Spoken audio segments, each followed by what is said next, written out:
Okay, so what I'm going to cover off here is a couple of water-related dreams, these ones. So there's a couple of dreams here.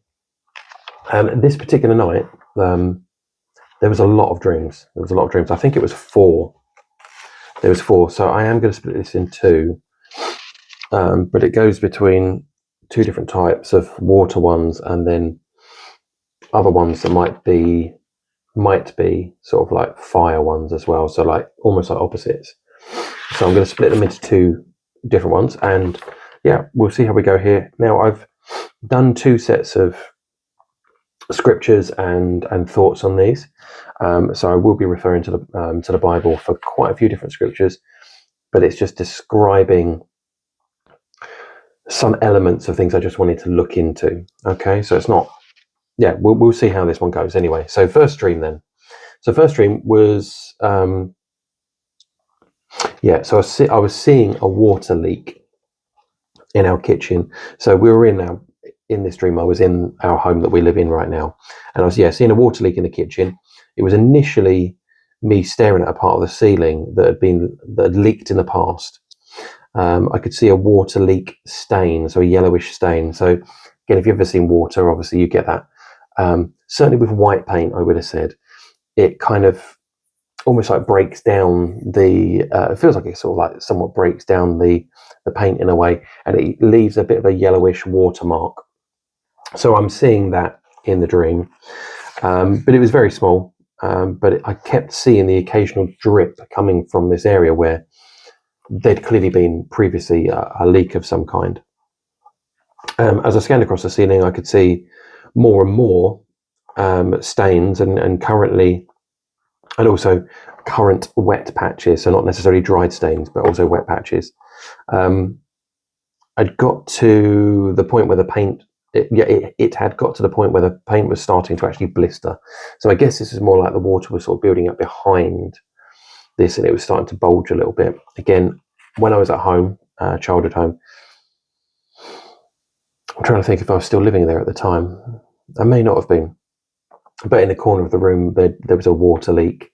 I think it was like the overflow for the toilet, and it had cracked. The plastic pipe had actually cracked inside the wall, and it had run through all the brickwork and stuff like that. And it was in the corner of kind of like where I am now in comparison to my old home. It was just in the corner of the room, and it was all bulging. And I think it's my mum had to like cut it, and all this water just gushed out. That's what's basically happening here. So as I said, it's like blistering is how I've described it. And I basically just knew I needed to get a plumber in. This was obviously a bit of a bigger, not the sort of problem to ignore. Okay, so that's all there really was to that dream. So this dream was on the 16th of December 2025, and then my thoughts were well, none at all. It was just like just a very standard dream. I did actually have a dream like I've woken up from this morning, which was somewhat similar actually. But then given the fact that I've read what I've written here, I read that last night because I was thinking about, okay, what am I going to need to cover off on this video I'm going to record tomorrow. So it certainly could have influenced it.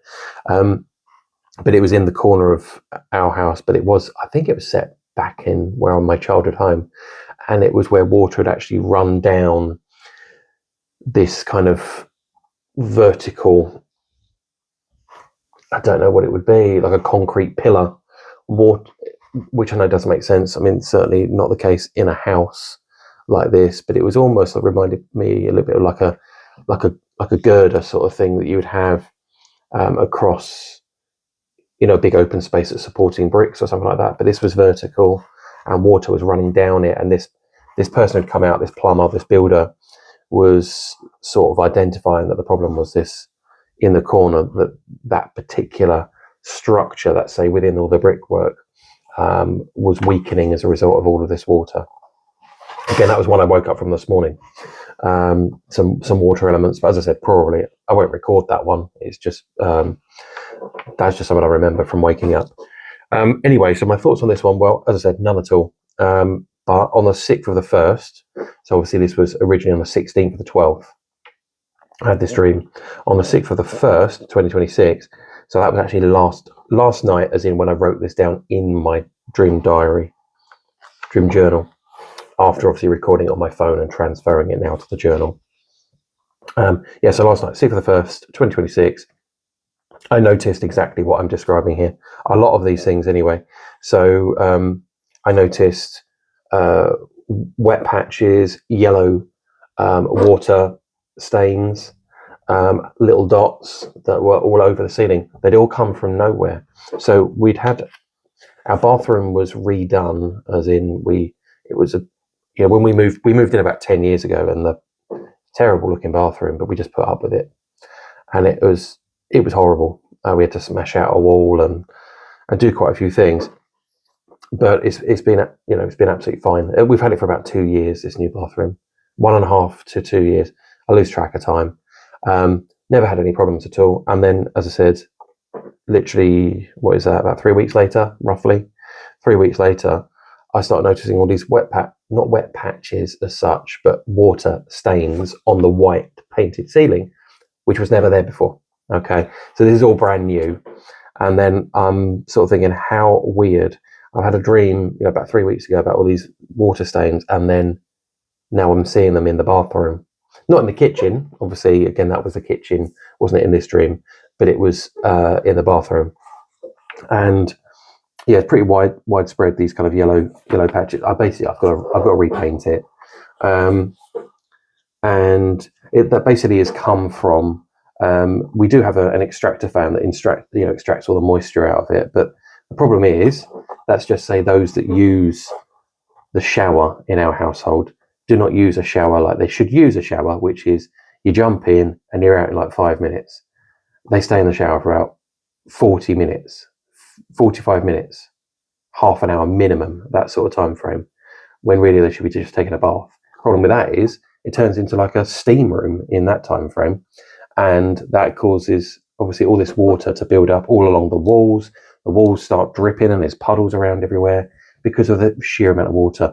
And because at the moment, I mean, obviously, as I said, this was in December as well, but even right now we're in February, it's cold. Nobody wants to open a window to allow there to be some proper ventilation.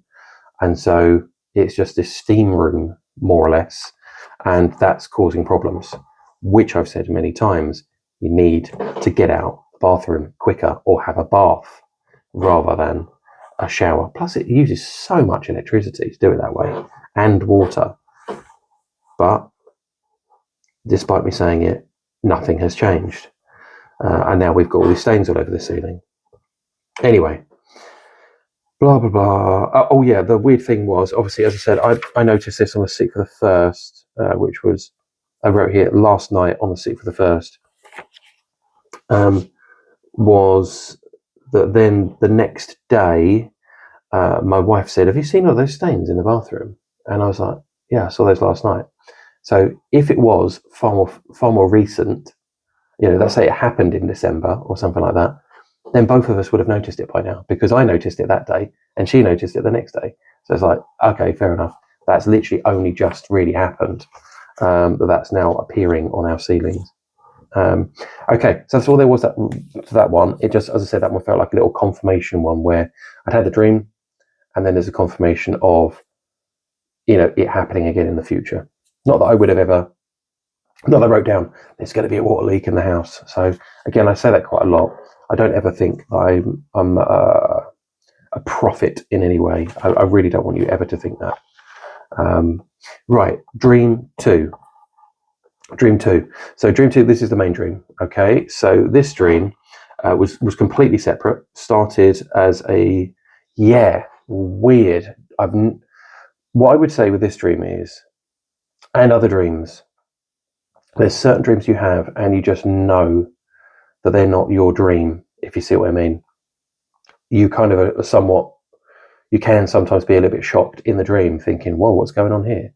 Rather than it feeling kind of comfortable like a lot of dreams do. I think, is that what I'm trying to say? I'm not sure what I'm trying to say now, if I'm honest. It's just that the dreams that you know are from God have a certain feel to them. And it's like you are bearing witness to a dream. And again, that sounds a bit weird as well, doesn't it? It's like a dream's happening and you're kind of sometimes, not all the time, but sometimes you're aware God is giving me a dream, and it's like you're sitting there paying attention and watching it, is how I would describe it, but not always the case, but it certainly is with this one. Okay, so I'm out of that other dream completely, and now this dream is just a white screen. Okay, so I'm literally just looking at a white screen, and then I see a picture being slowly created without a pen. So what I mean by this is I can see a picture being drawn, but I can't see a finger, I can't see a pen, I can't see a cursor, like it was being done on paint, on a PC or anything like that. I can't see anything doing it. I'm just seeing the result of this thing being drawn in front of me. And it's just so weird because that's all it was. I didn't look around or anything, but it was everything I could see was just a white screen, and it was just this picture was being drawn in front of me. I've never had anything like this before. It's very, very strange. So I see a white screen, and I'm seeing a picture slowly being created without a pen. I just saw the result of what was happening. As I said, I'm seeing it being drawn.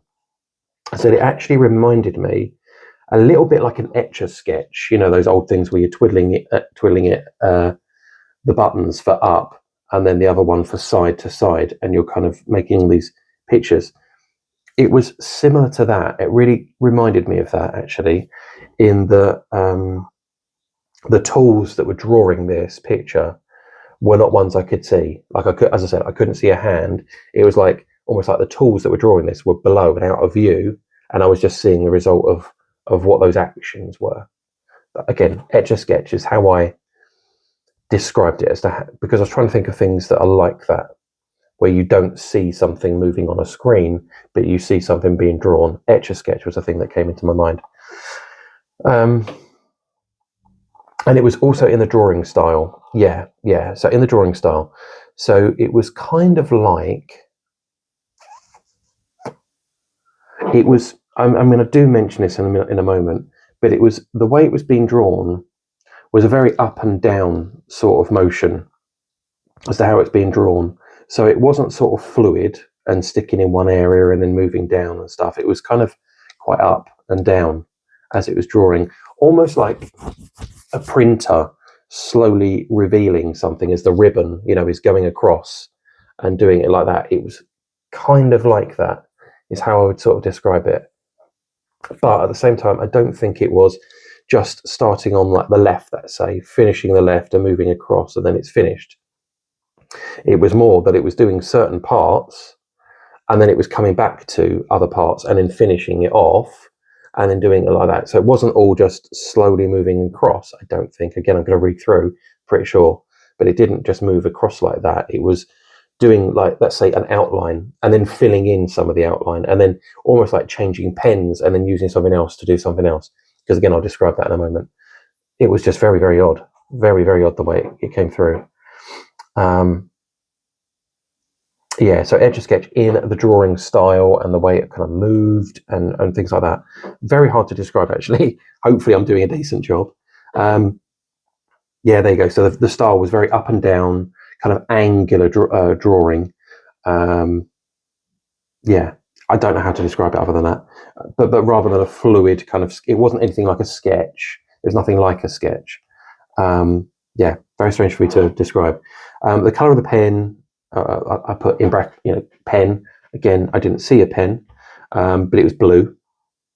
It was kind of like a deep blue. Let's say primary colour blue. Yeah. What I could slowly start to see was this picture starts to take on. I've got enough detail now that I can understand what's being drawn. Even before it's finished, I understand what's being drawn. Okay, so what I slowly start to see is what looks like the Nile Delta. So where you've got the River Nile, and then as it enters a sea, it breaks up, doesn't it, into all its different routes. That's what I'm seeing, and I'm seeing the coastline bit. I'm not seeing anything coloured in, by the way. It's all just outline, to draw it. So I'm seeing the Nile Delta, as I said, and then the river entering into the sea. and so I'm clearly thinking, oh, okay, it's showing Egypt, right? Okay. The river aspect was being okay, yeah. So the river aspect was being drawn thicker, so it's almost like it went up and down and up and down, up and down. As I said, it's very much up and down movement in this drawing, but it was sort of going up and down to create the thickness for the river versus other bits that have been drawn. Yeah, so this was the main part of the river was thick, and the tributaries, so the little bits of the delta going off, were thinner to denote the fact that it's a thinner river, that's moving off.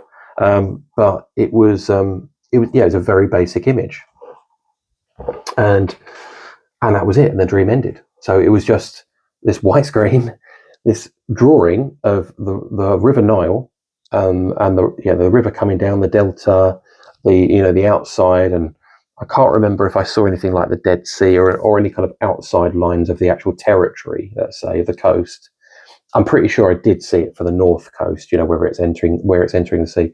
I can't remember if I saw all the bits and pieces to do with the other side of the coast or not. Can't really remember that. I didn't write about it, but I mean, I do go into a lot of detail when I'm writing my dreams, as much as I could possibly think of, just in case it's relevant, but also just to give you as much detail as I could possibly bring to mind. But that's where that dream ended. Okay, so the River Nile. Okay, so when I'm going through the Bible, I'm going to be going through stuff to do with the River Nile specifically, but now I'm going to take us on a different route. Okay, I'm going to do this other route first. So so obviously between the two dreams, a clear connection of water between both the dreams, with blue being used to again drive home water imagery.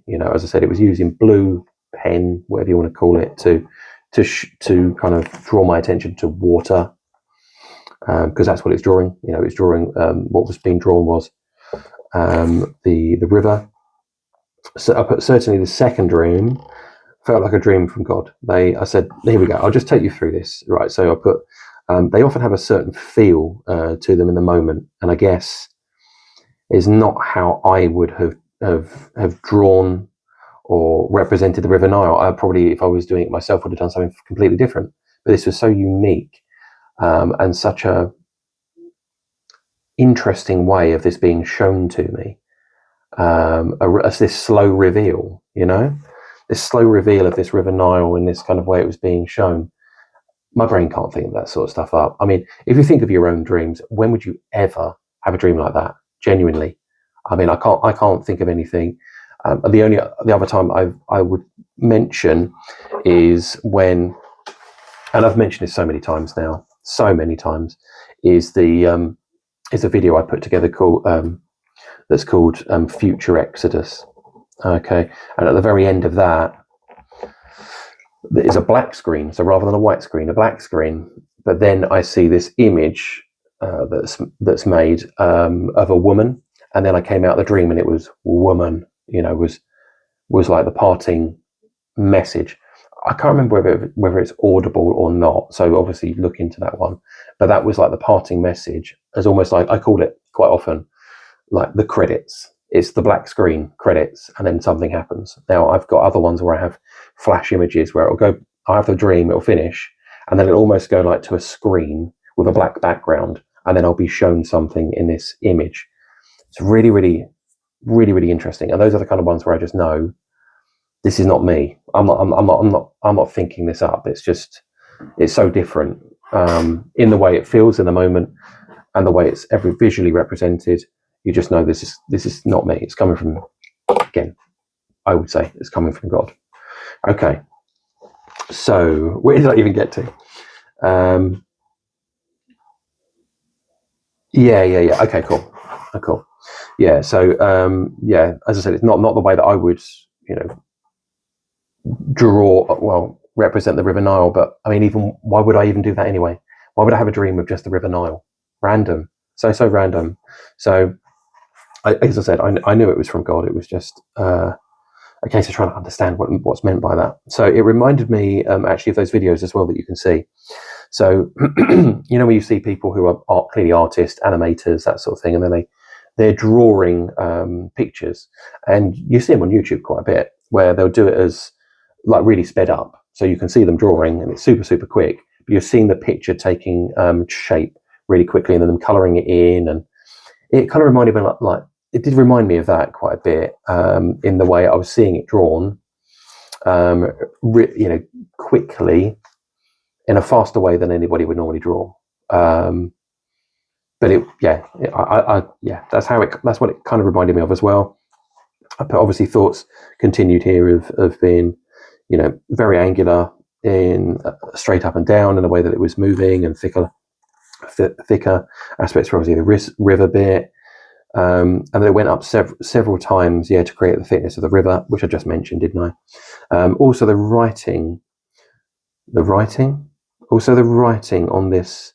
Okay, yeah. So it wasn't that there was words. Sorry, I was just thrown by that slightly.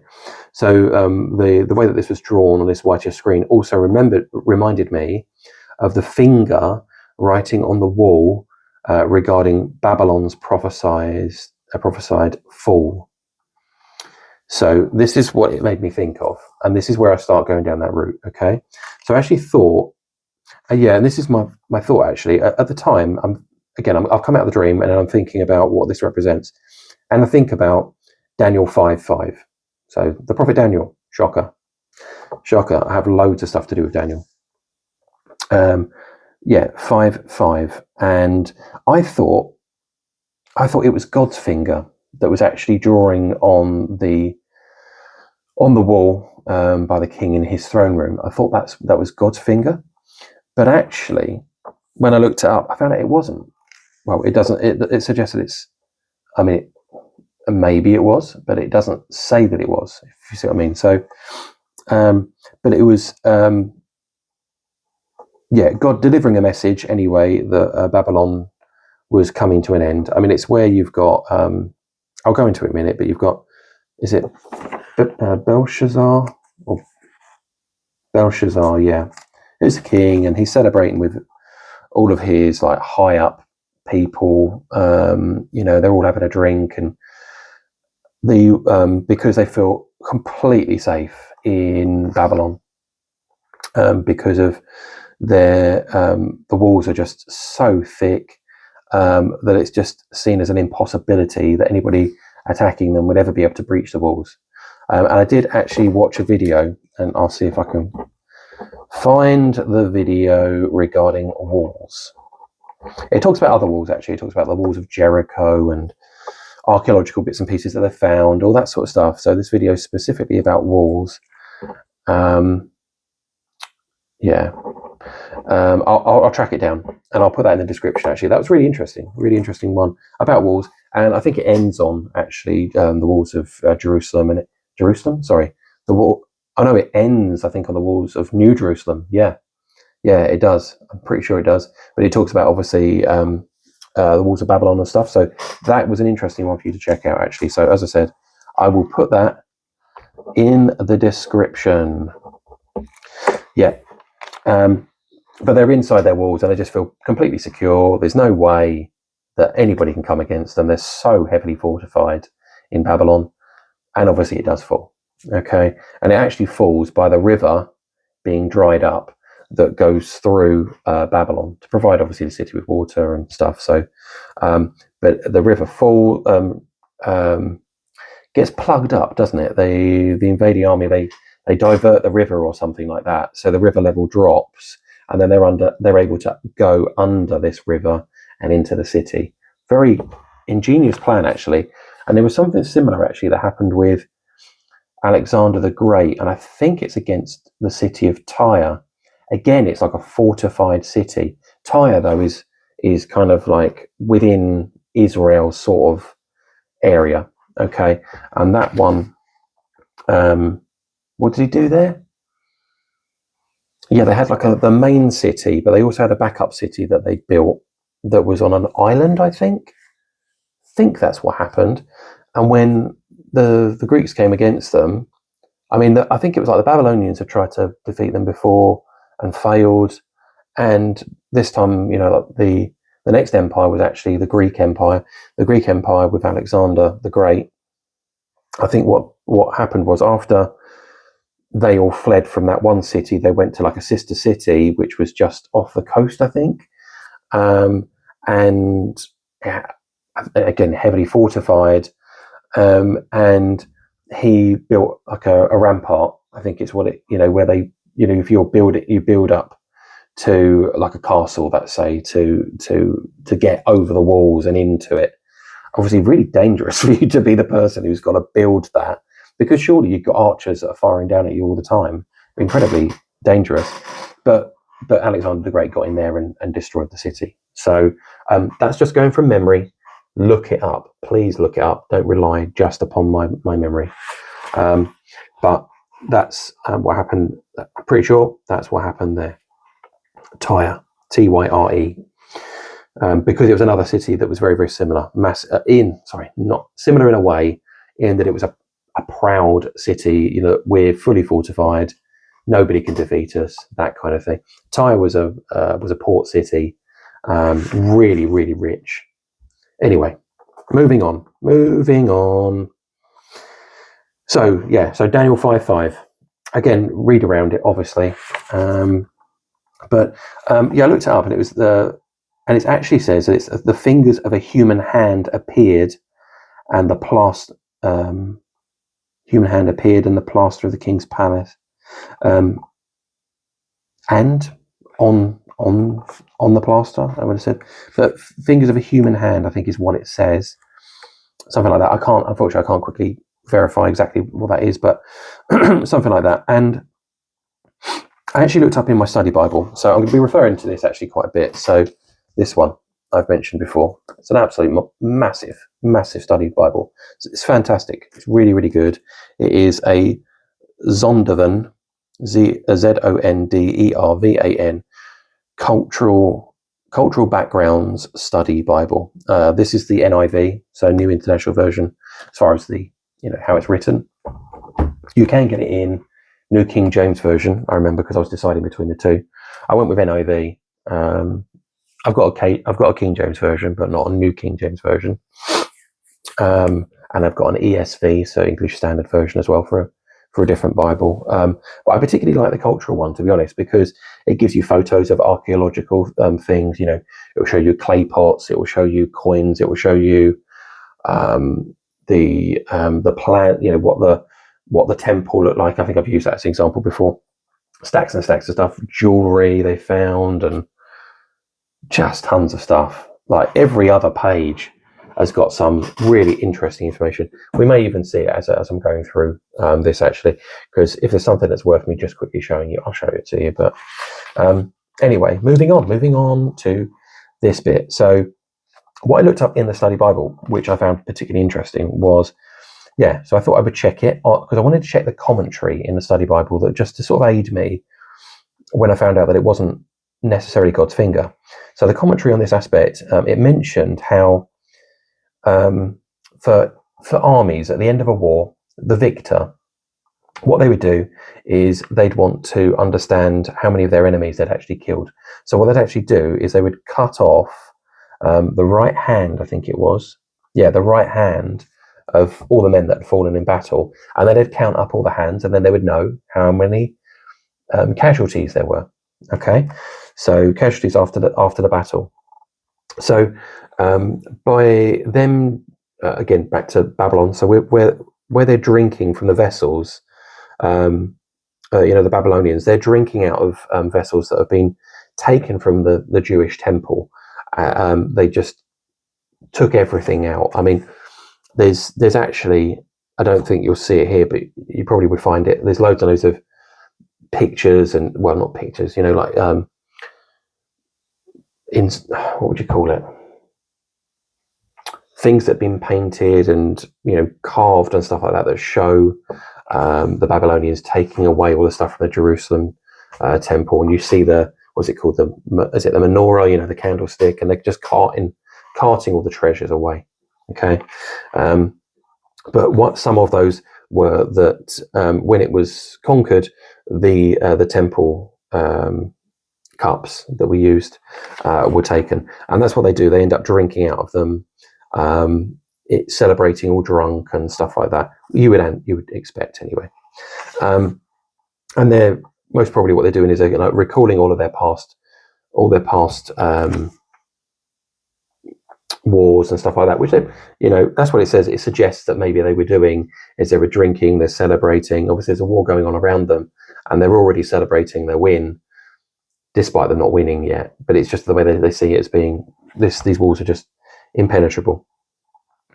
Recording their past victories, while the Medes and the Persians, so the empire, the new empire that will topple the Babylonian Empire and take over. So while they're outside the city, and what they're doing is obviously they're elevating their own gods above the vanquished gods of their enemies.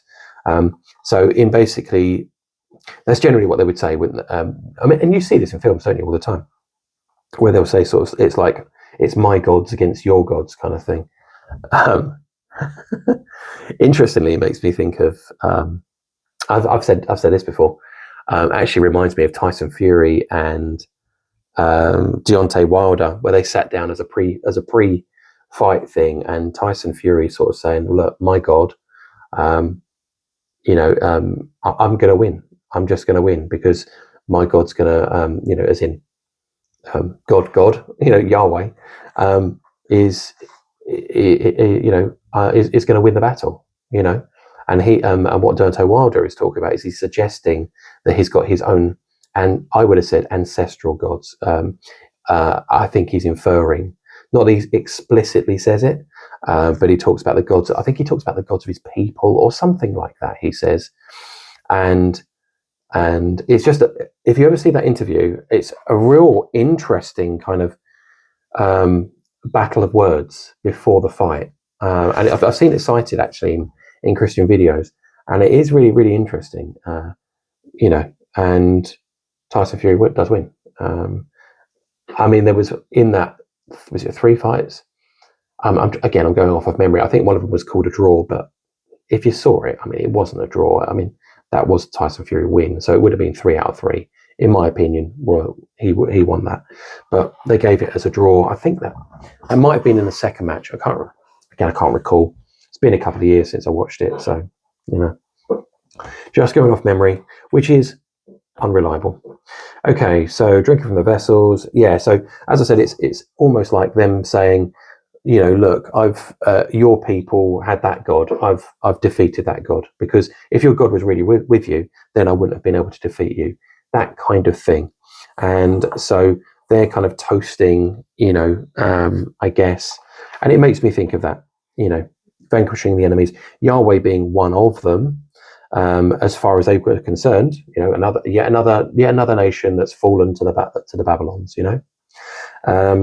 but while that's all going on, then in the king's palace, you have this what looks like a dead man's hand writing on the wall. Okay, and that's where there's that connection where in the study Bible it says, well, interestingly, when they used to kill all their enemies, then they would take their hands as a showing of defeat and stuff like that. And these are all the people that we've killed. And this is almost like God sort of saying, I'm not dead. I'm very much alive. All of these gods of the other nations, they don't have gods anyway. And it's almost like this dead man's hand, which is showing that it's alive, and they haven't vanquished the God of Yahweh. Okay. Again, this is what it suggests in the study Bible, which is really, really interesting, because those kind of insights, I don't think you would necessarily know that was a practice that they did at the time, was cutting the right hands off. And the right hand also represents power for God. Often talks about his right hand. Even makes me think of, I think that's the bit, isn't it, where they have where Moses has to have his hand raised when they're in battle, and if his hand drops, then they start losing the battle. And so I can't remember who holds his hand up. Is it his brother Aaron or somebody else keeps his hands up, because he's got to keep his hands raised the whole time this battle is going on. And obviously, if you ever tried to do that, you can't keep your arm in a position for very long without your arm aching and naturally falling. So that's an interesting bit about the right hand thing. Anyway, moving on. This part of the wall, so it was plastered, and so ideal really for writing on, wasn't it? I actually go into some of the stuff it talks about in the Bible, in the study Bible, where it talks about how the actual throne room has actually been found, in Babylon, and was excavated, and the throne room area, there was lots of walls that had blue enameled brick on them, and there are other parts that were just plain plaster. And so what was written on let's just give you a bit of information actually. On the wall, what was written was Mene Mene Tekel, and then Parsin. Now I say Parsin, it is written as a Parsin, and it's also written as Perez as well, in a few different versions, through a few different ways of writing the Bible. Okay, but they all ultimately mean the same thing. But as I said, you've got Parsin, a Parsin, which is just you in front of it, I think. And then you've got Perez as well. Okay, so Mene Mene, Tekel, Parsin, which Daniel translates to them in the throne room as meaning. So basically, Daniel gets called because of one of the court people recalls the fact that Nebuchadnezzar had actually asked Daniel to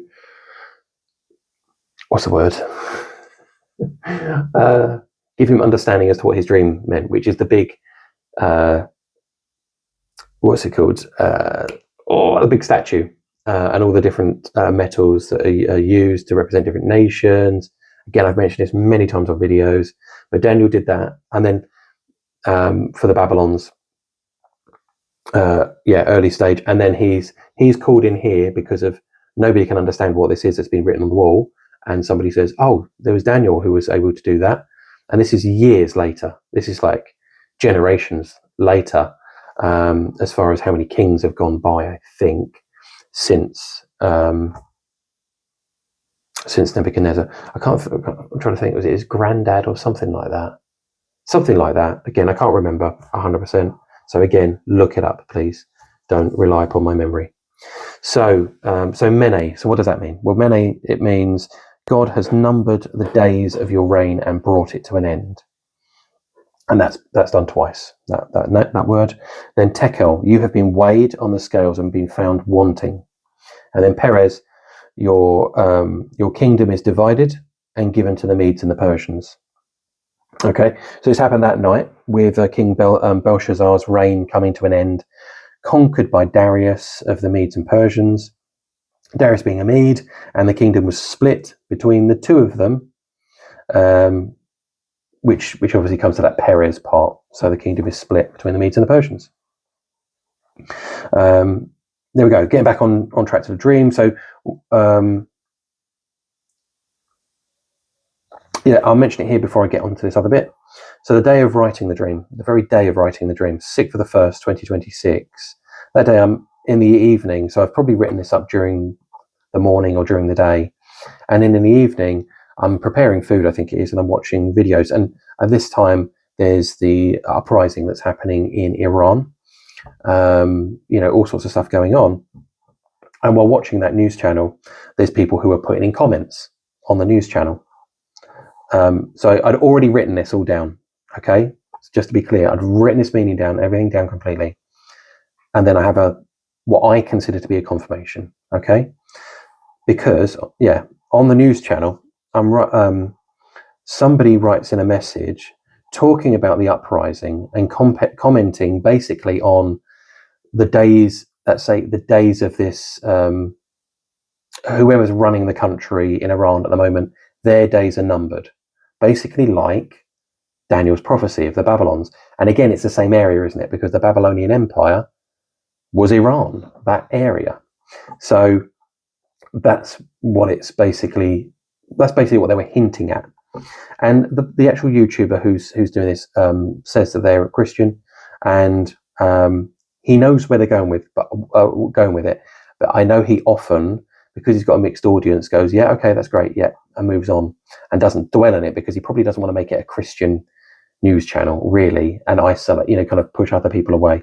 So he doesn't really dwell on it. He's just like, oh, okay. But what this person says is, talking about the uprising, a comment came in into the channel. This is what was said. It said to the person who's presenting the news, look up the book of Daniel, where the hand of God writes on the Babylonian king's wall, Mene Mene Tekel Parsin. I was like, no way. I've literally just written that, let's say within the last 12 hours, absolute max within the last 12 hours, but probably less than that. And that was exactly what I was writing down. And so again, confirmation, likelihood of that coming up, quite unlikely, isn't it? That you think on a news channel that you just happen to be watching. Okay, yeah, sorry, back to, as I said, back to the dream. So why Egypt? Or the Nile being highlighted. And I put here, I have no idea, and I hope to have some sort of confirmation at some point. I did pray after the dream, asking for help with the interpretation, and then went back to sleep. After I went back to sleep, another 15 minutes to 30 minutes later, then I'm into another dream. And this is dream 3 and then dream 4, but I'm not going to go into that. So unfortunately, there's no way I could combine the two. Okay, and they are very separate anyway. But I did want to cover off some scripture with you because I do like to get some scripture in if I can. Now, I'm going to cover off with you. This was just a Google search. Okay, so forgive me for using Google, but it's so convenient and so easy to get your scriptures just like that. I'm not the sort of person who goes, oh yeah, that's in this scripture. I'm not that proficient at all. So I use Google to help, and it's to help collate what it sees things as being similar scriptures.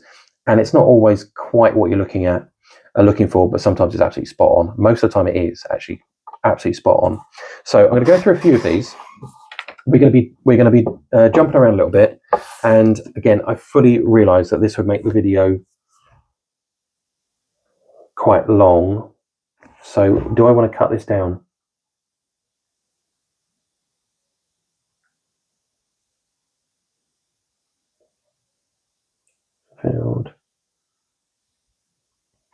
Yeah, I think I'm going to cut this down actually, and just go for maybe a couple, because there's a lot of them, and some of it, to be honest, they're not all the best at really pointing out what I was trying to say. Okay, some of them specifically just talk about God drying up rivers. Okay, because I've looked into, I probably typed in something like, when in the Bible does it talk about the river Nile drying up? And it will give you like top ones that specifically say the Nile, and then it will say stuff like his parts where other rivers, or it talks about, maybe not quite specifically in that way, but it talks about rivers being dried up by God. And then you might get other stuff as well that again is slightly off from that. So I'll just mention all of them, and then you can just look them up separately rather than me going through all of them now. I have bookmarked them all, but I can see that this video is going on a little bit, so I don't really want to take up that much of your time. So I'm just going to go with Isaiah 19. Am I in 19? Yeah, I'm in 19, verses 5 to 8. I'll cover off that one. So 5 to 8. So the waters of the river will dry up, and the riverbed will be parched and dry. The canals will stink. The streams of Egypt will dwindle and dry up. The reeds and the rushes will wither. Also, the plants along the Nile at the mouth of the river. Every sown field along the Nile will become parched, will blow away, and will be no more. So, talking again, now the reason that I decided to actually do this this video was because, that is a prophecy by Isaiah against Egypt. Now, what I would say is, in the study Bible, it says this could well have been fulfilled, because you can have this sort of stuff happen when they've had famines, obviously, in Egypt anyway. Obviously, the famous one that, we've got Joseph, haven't you, who saves the nation, really, of Israel, but his family, who have, not his dad, obviously, but his brothers who have given him away, really, into sort of slavery, and he's been taken to Egypt. But also that, it's also that, God, effectively uses Joseph to save the nation, because of he's stored up all the grain to make sure that his family and others can get through this famine. Anyway, so that's that one. So it's talking about, it all drying up. Sorry, yes, I was talking about yeah, sorry, something else just popped into my mind there, but I don't think that's relevant. Was about the River Nile. Yes, I was listening to a video yesterday while I was working. It's a Saturday today, while I was working, and I heard the River Nile mentioned, and it was talking about prophecies yet to be fulfilled. And this was a Ken Johnson video. I've mentioned this before, how Ken Johnson's videos they are really insightful, incredibly insightful. And this was, yes, I watched this yesterday. So this was 27th of the 2nd, 2026. I watched this, and he just had, somebody sent in a message on his channel, live channel, and said, I was watching it back as a playback, but yeah, he was saying how they were saying, oh, what are we waiting for as far as prophecies yet to be fulfilled? And he mentioned about loads of different ones, and one of them was the Nile being dried up, and then he talked about the Euphrates being dried up, which I'm going to go into as my next one. But he talked about that, and suddenly when I heard the Nile, I thought, oh, brilliant, because I was just about to go through one, because I'd said that in the previous video. You see, I really fancy going through one. I may call it Fire and Water. And I didn't know whether I was going to combine the two or just do it as part of a series, which is probably what I'll do, just as a very short series. But that kind of made me think, oh yeah, the Nile drying up. I have heard that before.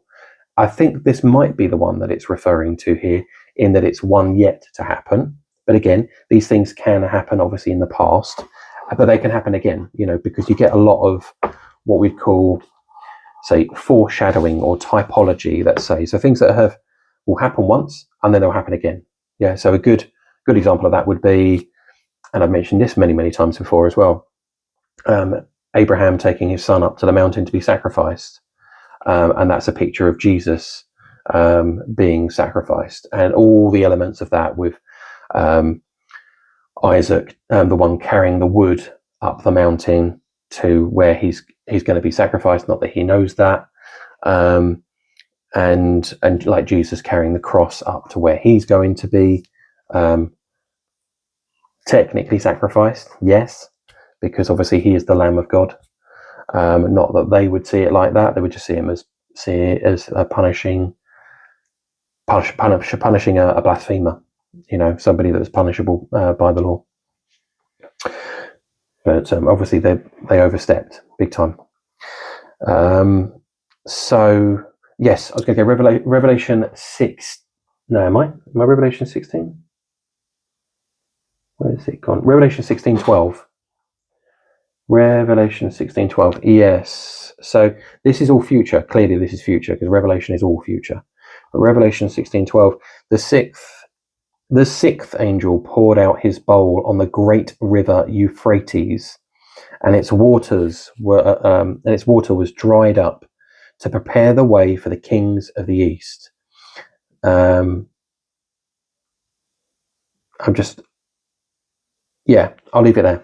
There's other stuff that goes on from there to talk about that, and what it was actually said in the. Go on. I'm going to do it, aren't I? I'm going to put in the link for that Ken Johnson video, because I'm pretty sure it's that one. He talks about the river Euphrates being dried up, and then all the angels that will be released that have been locked up there. And what you'll find with Ken is he goes through obviously all biblical stuff. Very, very good on obviously the Bible, but he also reads a lot around what we would call sort of like extra biblical, non-canonical. So it's not part of the Bible, but it's stuff where the Bible actually refers to these documents, and these have been found in the Dead Sea Scrolls. So they're all pre-Christ, roughly sort of 200 BC, 100 BC, that sort of time frame, very roughly, the Dead Sea Scrolls. Obviously, they're varying age. They are varying ages, and they've found all these scrolls in various different caves. But they've helped, give a lot of understanding and obviously push back the dates of how far back we can track these scriptures back. But you do get a lot of extra biblical stuff like the Book of Jasher, the Gad the Seer, First Enoch. You've got Book of Jubilees. You even got ones like the Book of Giants, and there's various different ones. Okay, they're never leaned on. as being inspired by God, but a lot of them are kind of like historical, or they're explaining a bit more around what the understanding of the Jewish people was at the time of these things. So some things do get a little bit lost in translation. So the what's it called? The Book of Enoch I think it was translated from the Ethiopic language, and that's a very, very difficult one to translate from. So there was, I think, some of the numbers came through a bit scrambled with that one somewhat, and that kind of makes sense actually, because of the number bit. I noticed when I was reading the Book of Enoch, I think it said something like again, this is just, again, I'm literally going off of memory, so please forgive me if I'm wrong here, but it said something about like the size of the giants, and they were like 30 or 40 feet or something like that. I was like, what? They're nothing like that in the Bible. They're kind of like, 11 feet or something. I think it's around about 11 feet, isn't it? Something like that, 10, 11. And I was like, that's miles out. But it could be that it's just lost in the translation there. So the number bit is a little bit off on those. That's where I'll leave the scripture, because if I went through all the others, we'd be here for easily another 15 minutes or so. So I'm going to leave that there, but I'm going to cite the other scriptures I would have mentioned, and we'll leave that there for this one. Okay, a long video. I knew it was always going to be, because I'd written down so much. Now the next one is going to be equally as long. It may be even longer, because I went into so much detail with this. The one that is yet to come, which is the fire aspect of the fire and water. I'm probably going to call it that, fire and water series or something like that. I've done a water series before, so maybe I'll call it something different so they don't get confused. Yeah, maybe. Okay, I'll leave it there. Okay, hopefully you found it interesting. See you on the next one.